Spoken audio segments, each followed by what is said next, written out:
Power on. Bluetooth. Waiting for connection. Bluetooth is connected. Hi. I am on my way actually back home because I came to my parents' house thinking that they had left a spare key, and turns out the spare key that they left is no longer valid. They changed their locks, like their deadbolt lock, and I don't have the key to the deadbolt lock. I only have the key to the doorknob, and that doesn't work for access. And I guess I'm going to get a little bit into why I needed access. Not a why. I mean, as we know, I'm getting a divorce, and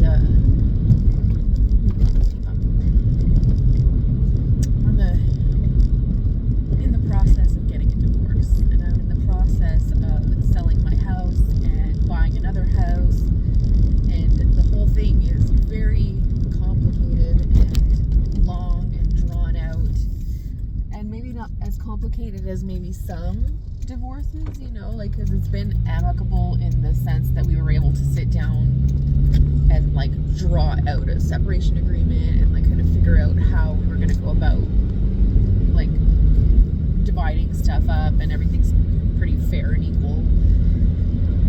Anyways, so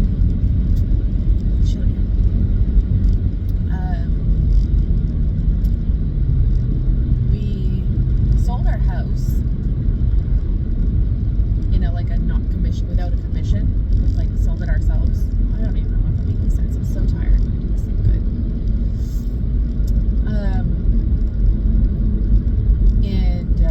We went to the notary on Friday, and it's currently the Easter long weekend. So it was hard to find a notary who'd be able to like organize that and get it done on time, you know. I turned on my cruise control because I saw a cop up here earlier, his little radar gun out, and I just want to make sure that I'm not breaking any of the laws. Here we go. Set to cruise control. Can't get in trouble if you're locked in at 50, right? So we got to the notary on Friday, and you know, pretty friendly. We sat in the same room. Like, even the notary asked, like, oh, is it like, are you guys able to have your appointment at the same time, or do we have to like do it separately for signing? I'm like, wow, I guess you've seen some pretty unamicable separations and house sales and divorces and stuff in the past. So we were able to do that, and you know, it was a relief, but again, it still feels like things are not final because we're still living in the same house, and we're still eating the same dinner, and we're still splitting on groceries and sleeping in the same bed. And I think that's the one for me that's really a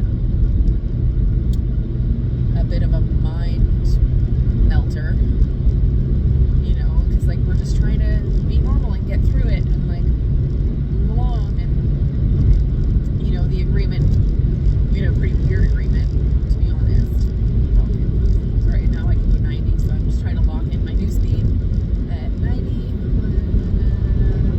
There. I'm not good at cruise control. Okay, there we go. 93. We're good. So like we're trying to the agreement, sorry, I'm all over the place. The agreement was that we wouldn't be entertaining anyone else or intimate with anyone else, or say you're not going to go on like Facebook dating or a dating website and have like side chats with people. And you know, it was supposed to be just like focus on our separation, focus on healing and growth, and like separating amicably and like making it as graceful of a transition as possible without getting all complicated by adding extra people in, or extra, even friends. Like I don't like the term friends. Like, you've never had friends, and now all of a sudden you're collecting them, you know, and your collection is weird. And I told him that today, and that's kind of like, anyways, to get back to the back I feel like I'm all over the place, really. Okay, so this long weekend is a community event that we both attend, and we're in a community together that is kind of like a 12-step community. There you go, I'll put it that way. We're in a 12-step community together, and I say together because we're all together. Like, all people who have addictions are similar, and we all are trying our best to heal and be better. And like, that's the whole point of this program that we're in, this culture, this life. It's just to be better. You want to be a better person for the people around you, the people you love, and for yourself. And you want to learn to love yourself and be whole and be able to communicate effectively and efficiently and be emotionally intelligent and in times and identify your character defects. And if you ever have a chance to Google what character defects are and how many there are, it's overwhelming. And to try and identify which ones you have, even the bad ones, like the really bad ones, you can identify with a lot of them, and like make yourself a pretty hefty list of what your character defects are. And I mean, that's what we're supposed to do, and that's what we're supposed to fix in ourselves to be whole humans without using substances or alcohol to kind of calm our emotions, or to like dull our emotions or our thoughts or our feelings, or change any mood altering substances, caffeine included. No included.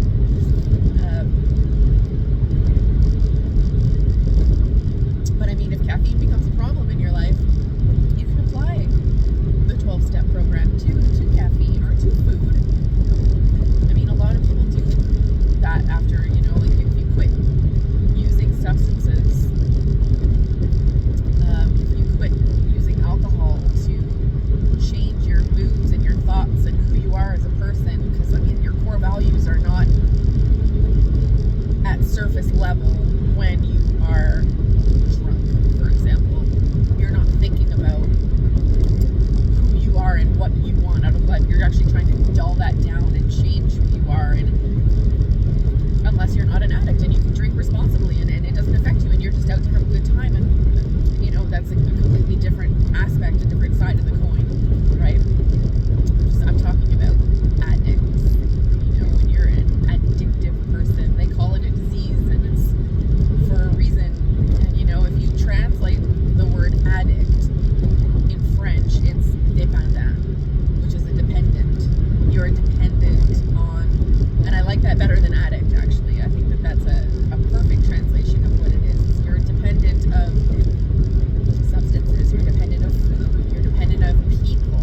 So that's one of the other things that I like, that I kind of numb myself in, or that I lose myself in, is my relationships. And I allow things to pass, and I don't stand up for myself, and I lose myself in my relationships. That's just, it's how I go, and it's something I need to fix, it's something I need to work on, and it's going to be a forever journey and a forever fix. And I'm 48 years old this year, and I'm certainly not healed. I definitely didn't act in a way of a healed person today. I know that, and I couldn't stop myself from acting the way that I did today, and I have guilt and shame, and I don't know, it was stronger than me. And they say, you're supposed to, like, when you have these bad thoughts and feelings, you're supposed to just give it up to the universe or to whatever your higher power is. Just give it away, give it up, and like, they'll make it manageable for you, and you'll be able to move forward. And I couldn't, as much as I tried, I couldn't. It took me over, and it took me down, and it took me down a bad path, and I acted hateful, spiteful,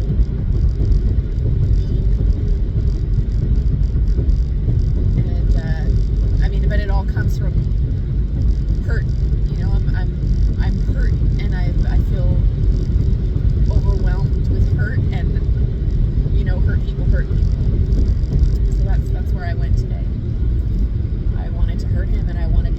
what I was feeling, and I bought a dress to go to this event, and my goal with this dress was obviously I wanted to look good.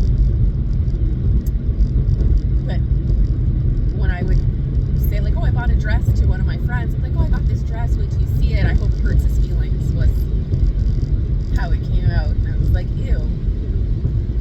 I heard myself saying it, I know it doesn't sound good, but it came out, and like the obsession with him at this event and who he was with, and like who he was sitting next to, and then the event, the banquet part, like the food part ends, and he's sitting at this table, and I see him, and it's just like he could have been at any other table, but no, it's at the table that's like right in my periphery, and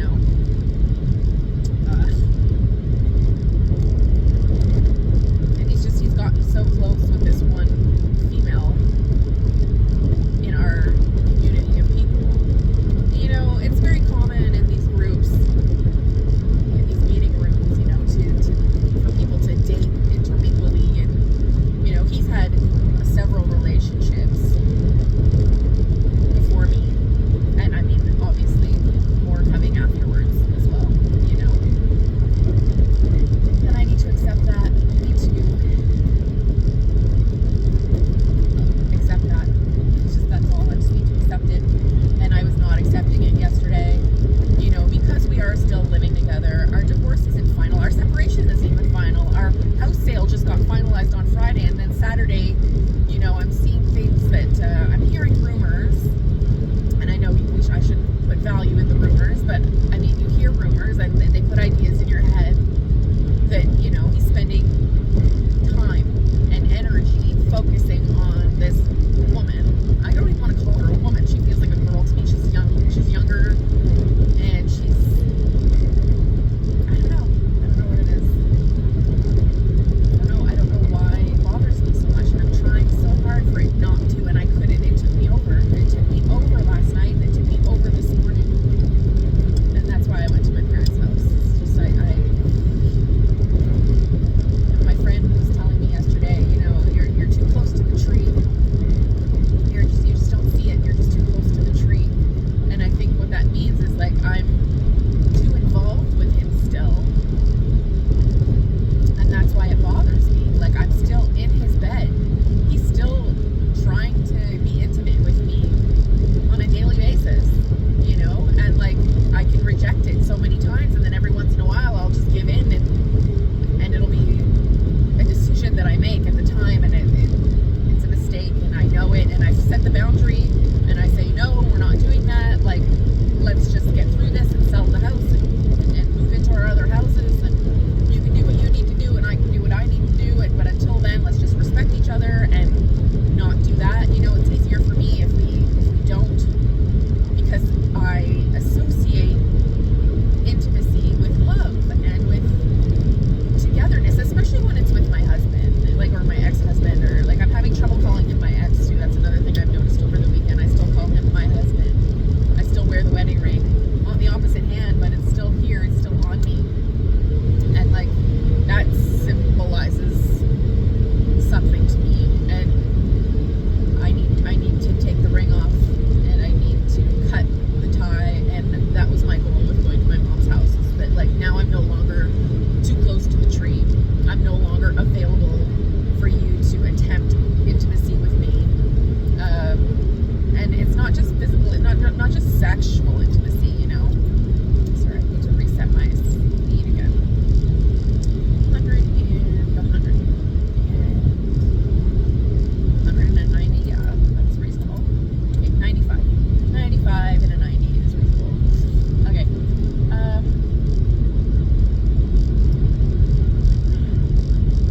let's talk about intimacy.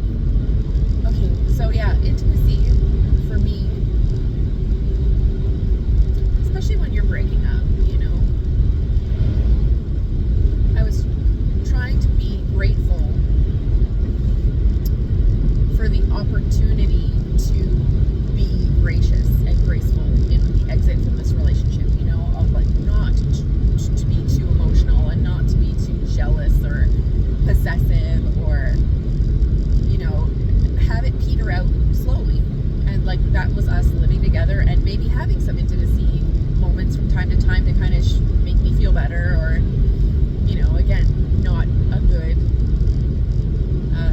personality trait, you know, is that I put my value in my sexual appeal to the opposite sex.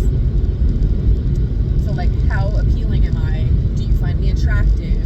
Do you compliment me? And, like, he was doing that for me, and it was satisfying something for me, and I need to, again, work on finding value, because I don't want to be valued for those things, you know what I mean? Like, I don't want sex to be the number one driver in my relationships going forward. My sexuality, my body, my looks, you know. So he was with this girl at the dinner, and he says that it was just happenstance. They just happened to sit at the same table, and they just happened to be going to meetings lately together, and he just happened to pick her up and drive her because she has a crappy car. And, like, it sounds all innocent and kind and like, wow, what a nice guy. You are not supposed to mix men with women. It's not supposed to go that way. You know, if she needed a ride, she could reach out to any woman and ask for a ride. It's inappropriate that she's reaching out to someone who is A, coming out of a relationship, B, someone who is still in an intimate relationship with their ex-wife, wife, whatever the fuck I am at this point. Sorry, I swore. Like, that's what I mean. Like, the lines are blurred, it's confusing, and it's complicated, and, you know, as long as we're still being intimate together, I don't feel like you should be having side conversations with people, or making new friends with new women friends, you know. And he's like, oh, there's nothing there, it's not about that, and then, you know, she just needed a ride. And I'm like, I don't care about that, though. Like, I got given a phone number by a man, and the first thing I did was throw it away. You know, I said thank you, and I took the number so he didn't feel rejection, he didn't have a bad feeling, like anything about it, and I threw that in the garbage. I didn't put it in my phone, I didn't open communication, I didn't have communication, you know. And afterwards, I went to that person and I said, you know what, I'm sorry, I couldn't accept your number. I couldn't not accept your number, but I won't be using your number. But thank you for the offer. It's very kind. Again, men with men, women with women. So I went to this banquet congress this weekend with a group of women. And, you know, I go to women's meetings where there are no men, because I want to heal. Like, my goal here is to get away from the man addiction, I guess, is the new one, you know, like codependency and the need to constantly be in a relationship and the need to constantly be validated by the opposite sex. Like, I don't want to need that. And that's a big one for me. And I need to work hard on that.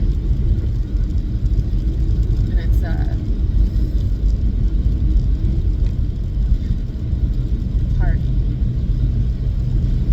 It's hard to imagine being alone. Not that I'm not capable, you know. I've been alone before, but then alone in what sense, right? Because, like, yes, I've been single before for a term, like several months in a row. But I always had entertainment on the side, you know, like I always had a Facebook profile where men would add me and I'd add them back, and they'd comment on my pictures and I'd heart their comments, and, you know, they'd go into my messenger and send me a message, and I'd be like, oh wow, attention, I feed me, tell me how pretty I am, tell me how interesting I am, tell me how, like, you're amazed by the cake that I made and how beautiful it is, and, like, I don't want to need that. So, you know, I recently opened a Facebook account, and my goal was to not add any men. That goal did not last very long, because there are some men that I've known for several years that are mutual friends of ours. So it's not like I went out and forged a new friendship with some mystery man. They're mutual friends of ours. And they have both of our best interests at heart, you know, and they have outwardly spoken and said that. And you know what? One of them did cross the line, in my opinion. My opinion of crossing a line is paying me too many compliments of a physical nature, like that you're saying like, oh wow, you're so beautiful and you're ravishing and like, you know, I love seeing you, and you know, when I see you I'm happy, and like I really hope to see you tomorrow at good night and good morning, and like that consistency was unnerving to me. Like it made me feel, I didn't feel good in it. And normally it's something that would have fed me and that I would have maintained because I wanted it, and now something's changed. So I set the boundary, and I'm proud of myself for that, because that's not something that I would have done in the past. You know, I did it, and I explained, like, thank you, like, I appreciate it, but it's too much, and it's actually affecting me mentally in that it's interrupting my growth and my progress and what I'm trying to do here, you know. So I had to set the limit, and you know what, he respected it right away, and he's like, you know what, I understand, and I didn't mean, and I'm like, no, I'm not saying you're a bad guy, you weren't out of line, and it, like, he didn't touch me, he didn't try and kiss me, like, he just, too many compliments, and he opened the door and he said, is it too much? And initially I said, no, it's not too much, you're fine, like, we're friends, it's cool, like, thank you, I know I'm going through a hard time right now, and I appreciate the compliments, but after reflection, and that's something that I'm also working on, is reflecting before answering, because I'm a people pleaser. I'm quick to answer yes to something, or I'm quick to say like, oh no, you're not out of line, you're fine, like it's fine, we can just push that aside. And then like later on, after taking the time to really think about it, you know, how did that make me feel? How do I feel comfortable with it? If somebody was to open my phone right now, and that's how I'm kind of going with it right now. If I was to hand my phone to my best friend, or to my ex-husband, or to my mom, and say, you go through all of my business, and is there something I want to hide? Is there something I'm embarrassed about? Is there something that I feel is inappropriate, that could be misinterpreted? I don't want any misinterpretations. I don't want any opportunity for their nuance or like a misunderstanding. And I think that's where me and my ex-husband's values are not aligning at the moment, is that like he doesn't care that there's rumors about him and this girl. He doesn't care to be perceived at a banquet, sitting next to her at a table and spending the night laughing and touching each other's arms, or, you know, after this banquet there's other events going on in the hotel, you know, like there's a karaoke room, and then there's a meditation room, and it just seemed like every room that I went into, he was there with her, you know. And like during the dancing DJ portion, he's dancing and she's next to him, and you know, and then you're hearing the rumors of like, oh well, he picked her up, brought her to a meeting, and then they went to meetings together, and they're always sitting together, to the point where people would come up to him in a meeting and say like, is that your new girlfriend, are you guys dating?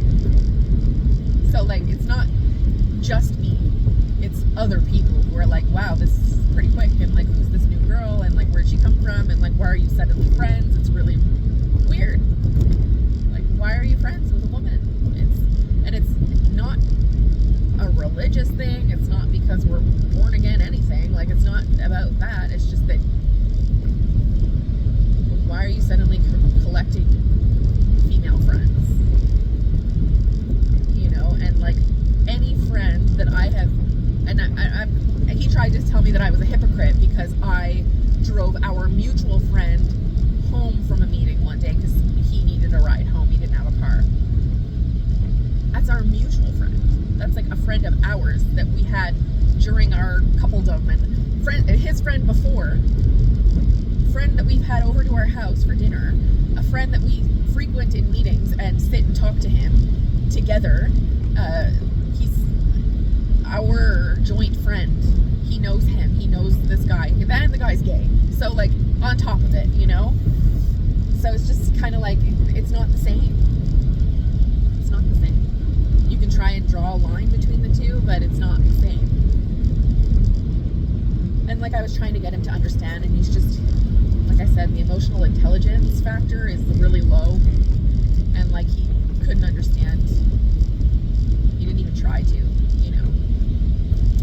So then this morning, because I stayed at the hotel last night with my friend in her room, and I came home early this morning and started packing my stuff, and he's like, well, where are you going? I'm like, well, I'm going to my parents. Like, I don't feel like I want to continue this close to the tree kind of relationship, that dynamic that we have going in this house right now. I just want to be away from it. I don't want to be in your universe. I don't want to be in your peripheral vision.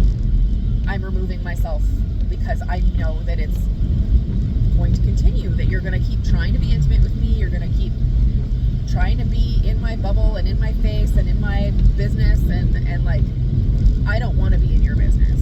I don't want to be, but I mean, you can't help it when you're in bed with someone and they're getting ding ding ding fucking messages on their phone, and you look over and you see who it's from, and you know, and you see what's going on, and you hear the rumors, and then you see them in public, and it's just like, it's all too much. And I get it, maybe nothing's going on and I'm reading into things, and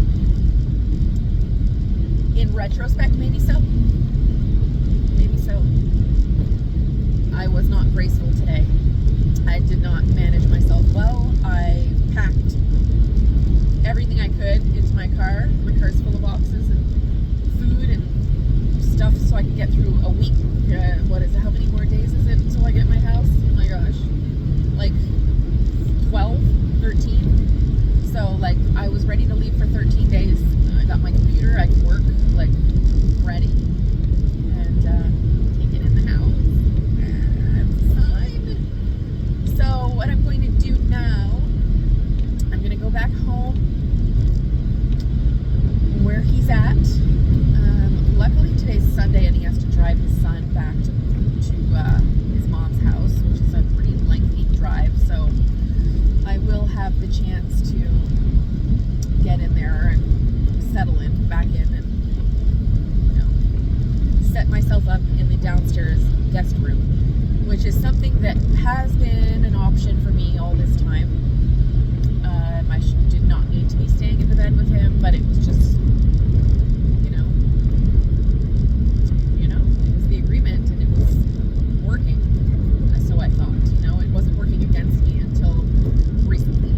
So I guess removing myself from his universe and stepping away from the tree will have to be just living in the basement. You know, I have my own bathroom down there. I have a bedroom. I have a living room. I can set up my office downstairs. So we'll just share the kitchen, and that's it. So that's okay. You know, it's gonna be okay. And like, by the end of the fight drama that we had this morning, like, he's like, can we just be friends? Can we just be friends? And he kept trying to hug me, and I was like, you know what? It's easier for me to hate you because I love you, you know? And like, you're hurting me, and you keep saying that you're not meaning to, and I'm like, I get it, you're not meaning to, but you are. Like, that's the thing, is I'm too close to the fucking tree. So like, I need to not be there. That's it. My parents come back from Mexico on Wednesday, so by then I should be able. Oh, I see a cop, and he's taken off after somebody. Poor guy. Happy Easter. Happy Easter. Here's a speeding ticket. So I run with this cruise control, baby. I will never have a car without cruise control for the rest of my life. So here it's a tiny walk-in, baby.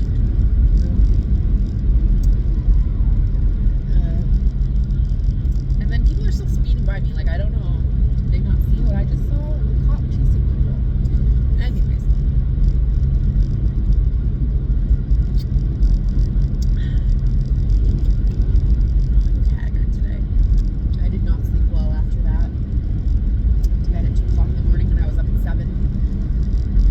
think this afternoon will be some journaling, meditation, a bath, a nap,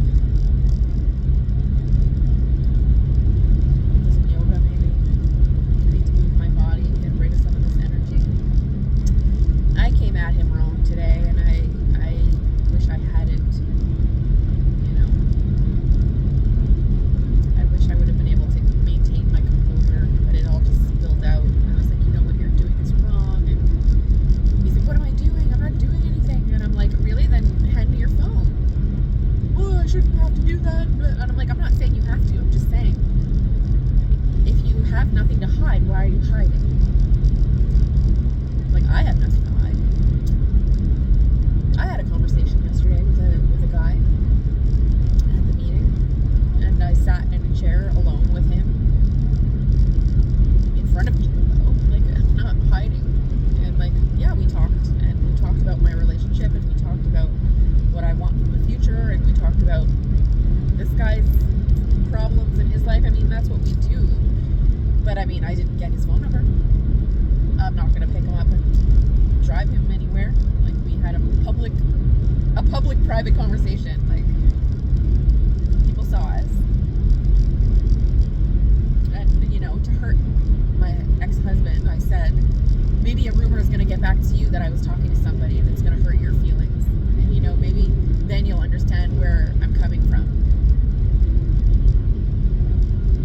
And I said it just like that. I'm like, and he's like, well, who were you talking to? And I'm like, you'll see. Because that's how it works in these groups, you know. And I always said at the beginning, well, I always said, I don't say it anymore, but at the beginning of joining this program, I'm like, it's incest, it's incestuous. Like, it feels like everybody has been with everybody, or they're trying to date people, and it's all, everybody's dated everyone, and it's all intermingled and confusing and complicated, and because it's such a small community of people, you know.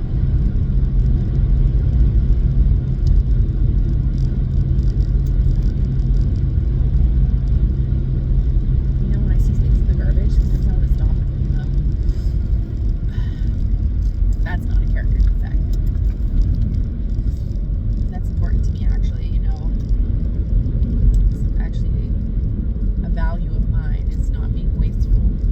So, you know, if I see a bed frame on the side of the road and I need a bed frame, I will stop and pick it up. You know? What did I pick up the other day? A mop bucket. Just like a red plastic bucket. And it was at the roadside for garbage. And I was like, that's just a mop bucket. Like, I could use a mop bucket. Why would I pay money for a bucket when there's a free bucket there? So I picked it up, and now I have a free red mop bucket. Score, you know? Judge me should you need to. I don't care. I wanted the mop bucket. I don't know. I'm all up in my feels, in my emotions, in my thoughts, in my head. Just feel upset with myself for how I acted towards him. I wish I could have maintained my composure, you know, but he was like, well, why are you leaving? Why are you packing? And I'm like, I just can't be here. And I tried to keep it low key, and I was like, oh, I just can't be here right now, you know, I just don't want to be here. And he's like, well, why? What happened? I didn't do anything. And I'm like, you did enough. Like, and then it just kind of toppled out. Like, I'm like, you know what? You didn't do anything. And he's like, well, whatever, we're not together. And I'm like, yeah, you're right. You're right, we're not together. But you tried to have sex with me yesterday. So, the mind fuck of it all, you know?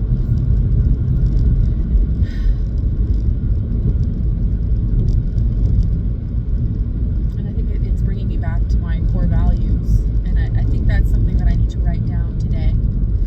Part of my journaling is like, at my core, as someone who doesn't use drugs or alcohol to numb or change who I am as a person,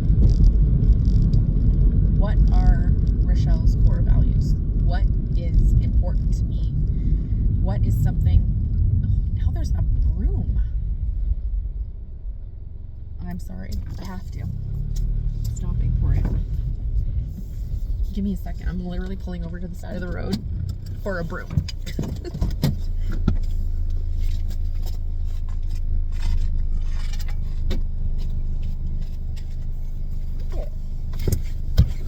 even old. Where do I live? A mop bucket and a broom. Freaking score. It's like a good, like even if like I don't bring it in the house, like it can be like an outside broom.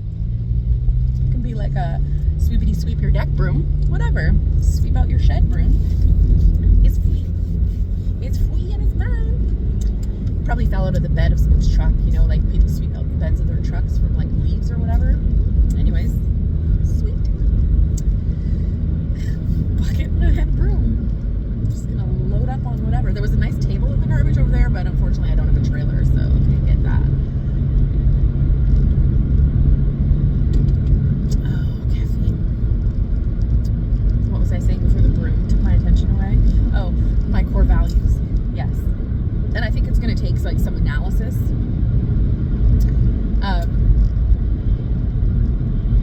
One thing about me is that I, deep down at my core, I'm a very shy person. I'm shy and I'm awkward, and when it comes to intimacy with someone new especially, I don't want to say that I'm not a prude, because I mean, once I'm in a long-term secure relationship with somebody, you know, things can be sexy and interesting and fun, but you know, the idea of dating and getting to know someone and accepting compliments, and you know, like they reach over and brush your hair off your cheek and lean in for a kiss, and like it just makes me feel goofy and silly and like awkward and uncomfortable, and you know, it's one of the main top 3 reasons why I became an alcoholic as a younger person in my life, you know, why I became so impressed with what alcohol could do for me, of like taking me out of myself and, you know, cutting that shy, awkward girl out of her shell. And like, I'll tell you a little story about a boy in high school. You know, I was not popular by any means. I was nerdy and I was quiet and like I said, awkward and shy. I spent my lunch hours in the library drawing comic books and writing storylines and reading books, doing my homework, so I wouldn't actually have to do homework at night. I would do it in the library. You know, I didn't have a lot of friends. I wasn't, like I said, not popular. So in my grade 11, which was my final year of high school, I became closer with this one girl, and she was maybe a little more popular than me. You know, she was on the Spirit Squad, which was like our version of cheerleaders.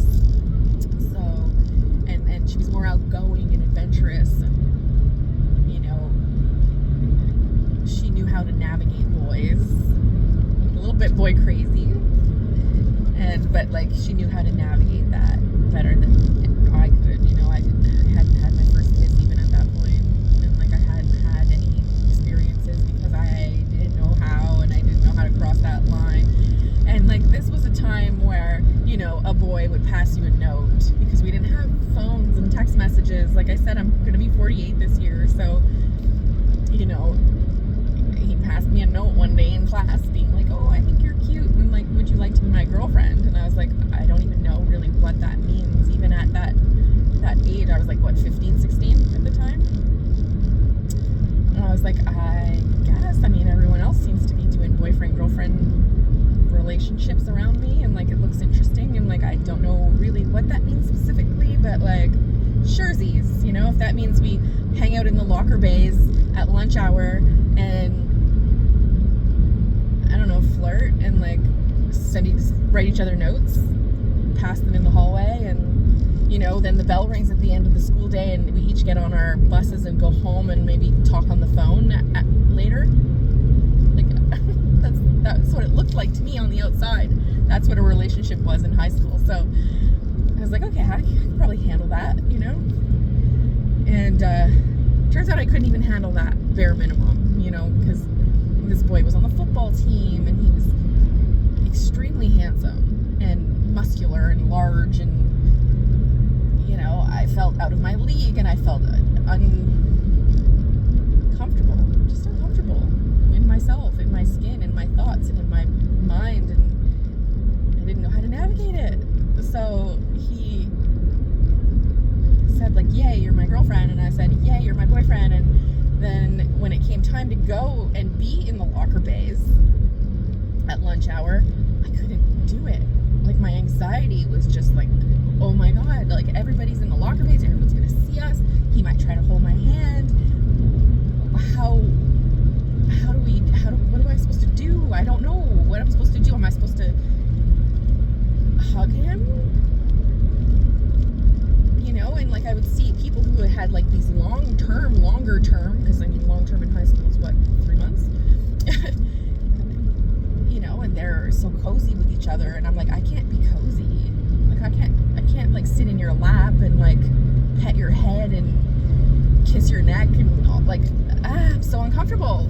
So I would avoid the locker bays, and I would go do my library thing by myself, and he'd look for me, and like, then he'd see me in science class and send me a note and be like, where were you? And I'd be like, oh, I had work to do in the library. And he's like, oh, okay, well, and then he'd come seek me out in the library, and I was like, okay, well, I can't go there anymore, and then, I'd spend my lunch hours in the bathroom or in the girls' locker room at the gym, because, that was away, and he couldn't get me there. Get me, he couldn't find me, and he couldn't, and, he'd send in my friends. Like, I had my really good girlfriend, and she would come over, and she'd be like, hey, what's going on? And I'm like, oh, yeah, no, I don't feel good. Like, I don't really want to, like, I'm not in the mood to socialize, and I would just avoid, to the point where this guy must have felt like a level of rejection that made no sense to him. Poor guy. He didn't do anything. He didn't do anything to deserve that. And like, I really hope that in the long term he didn't take it personally, because like, it's, again, not a time in my life where I would sit and talk, or like where we would rectify things. It just sort of petered out, and like, he wasn't my boyfriend anymore, That's just how it was. Because I mean, how could you be? I wouldn't even look at you or talk to you. I'd receive your notes, and I'd write notes back, and then didn't know how to act. So one day, I went to my friend's house. Her parents were gone away for the weekend, and she became the party house. Like, because her parents were divorced, and when mom went away for the weekend to her boyfriend's house, we had the run of the place. So we started having parties, and like, I discovered wine, and boy, did my fear disappear, and like, all of the anxious thoughts in my head went away, and I suddenly felt nothing. I went from feeling everything to feeling nothing because of the miracle of wine.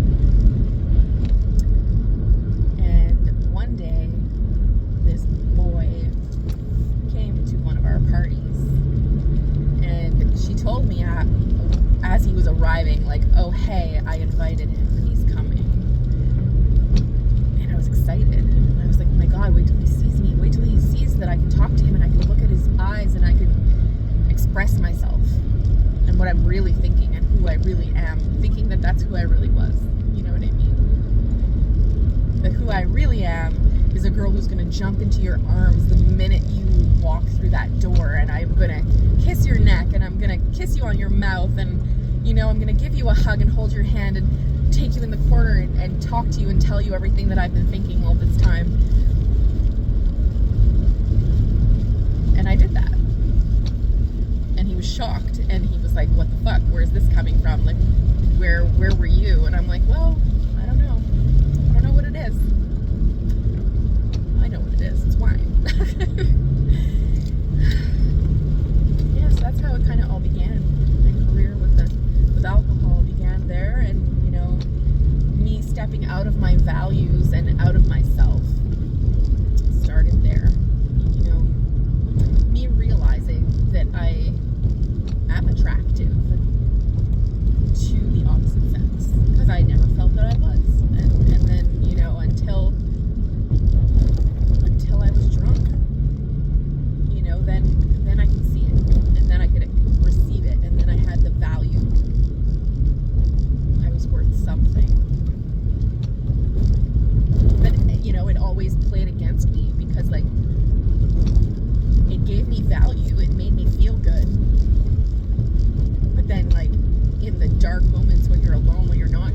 yourself, you're like, fuck, he just wants me for sex, or like he's just interested in one thing, and I'm more than one thing, and I'm more than just that thing, and that thing, like I led with it often, almost like a test of who you are. You know what I mean? Like, I'm gonna come at you as a sexual being, and I want to see how you react. Do you keep a safe boundary with me and say, like, look, not right now, you're drunk and I don't think it's appropriate for me to cross the line with you? Or do you cross that line and take advantage of my vulnerability at that moment? And, you know, most of them did. And I'm not saying that it was not consensual. I mean, I was there, I was in that room, and I allowed it to happen, and I went there with that intention. And I think that that's the thing when it comes to consent, is intent and consent. And yes, you can change your mind even if you're naked and their penis is like 45 millimeters from your vagina. You could say no, and they have to respect that, right? So that's consent. But my intent in going there and being in that room and being in that situation with the 45 millimeters away, I wanted it to happen. And like, I struggle with that. I struggle with that a lot. Something I need to work on. And I am definitely not leading with sexuality anymore. And I'm definitely setting very clear boundaries with people who maybe are a little too complimentary, or, you know, they're looking for a little something extra, or like all these men that are suddenly trying to add me on Facebook. Like, these are men that are in our community who, while I was in a marriage to one of their members, you know, would avoid me like the plague and not look at me and not touch me, not give me a hug, and, you know, not try and have a conversation with me. And now all of a sudden I'm single, and you're reaching out and trying to initiate conversations that, like, why? What for? What's your intention here? Maybe they just want to be friends. Like, well, go talk to Steve. You know, like, why are you trying to talk to me? And like, that sounds so pretentious, like I'm God's gift to men, and like they all want me and I'm so valued. That's not it. Like, it's just men with men and women with women. So when you start to cross that line, you weren't trying to be my friend. That's the line. You were not trying to be my friend when I was in a couple. You were not reaching out. You were not trying to give me a hug in a meeting. You were not trying to ask me how my day was. You were not trying to get to know us as a couple. You didn't, like, and now suddenly, now, that's what I find inappropriate. You know, and like, I have a couple of male friends that were our couple friends, and they would come and talk to us in meetings. And now that I'm single, yes, I'm going to keep you as a friend because you're our mutual friends. I don't know if I'm explaining that properly, but like, that's what I mean. The intent is really important to me, and I need it to be clear. And if that means me asking you what is your intent, then I will. And if that offends you or insults you, then good. You need to work on that. You need some rejection therapy or something. You need to work on that, because I need clear intent when it comes to men.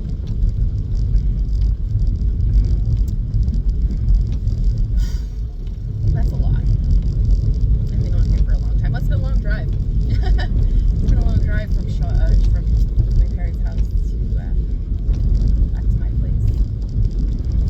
I'm taking a scenic route through the bush. It's a rainy day. It's a rainy day. But, you know, I was glad to have gotten out of the house today. It's a nice drive. Sometimes that's what I need. And like, this therapy session is what I need. You know, I had a friend of mine. I have lots of friends, it seems. I really don't, but it's the way that I'm saying, because I just don't want to name names. I think is what's happening. So I have a friend. It's the same friend over and over again. And she came over and we were talking, and, you know, I'm like, oh, this is great. I always call it a good therapy session. And she's like, you know, you're answering your own questions. You know, it's just the mirroring. You're mirroring off of me. And she's like, that's what therapy is sometimes, you know, is you hearing yourself talk out loud, or some people use journaling, watching, like, getting your thoughts out on paper is where the little voice inside you tells you what you need. You know, it tells you what you want and what you need in life. Oh, that was a good thing that I actually took away from my weekend at this event that I was at. In the opening speech, he said, I hope you get what you need from this weekend, not what you want. I hope you get what you need, but not what you want. So, like, not to say, like, what you want doesn't matter, but, like, what you wanted from this weekend was maybe to see your ex-husband with another girl, for you to understand that it's over, you know, for you to get the clarity that it's over. That's what I wanted. No, that's not what I wanted, it's what I needed. What I wanted was to have a good time. I don't know, what am I even saying? What I wanted was to have a good time with my friends, my girlfriends, and sit and have dinner at a table full of beautiful women who were just perfect examples of recovery from dependency, whether it be codependency, food dependency, alcohol, drugs, you name it. You know, you can numb yourself out on a lot of things. On work, you become a workaholic, and that's one way to avoid and numb yourself out. And if that's what your thing is, you know, you can fix that. If that's something that's not making you happy or whole, or, you know, it's the goal to be happy and whole. Core value, to not be sexualized. Core values. Okay, well, I think I'm going to cut it here. I think I've gone on long enough. I think this was one of the longest. And, you know, it's going to happen more often now that I'm moving out towards my parents' place, because, you know, everything is quite the distance from there. And that was one of the big worries. I love that I have my broom in the shop. Yeah, that was one of the worries that, like, my friends had. Like, you know, you're going to be distancing and isolating yourself from our friend group and from the women's meeting that we do as a group, and, like, that's not my goal. That's not my intention at all. I do need distance from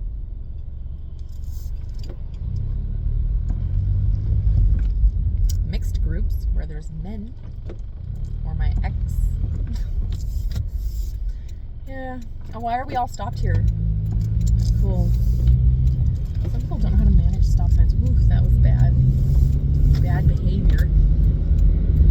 I didn't swear. I just questioned, why are we all stopped at the same time and, like, no one's going?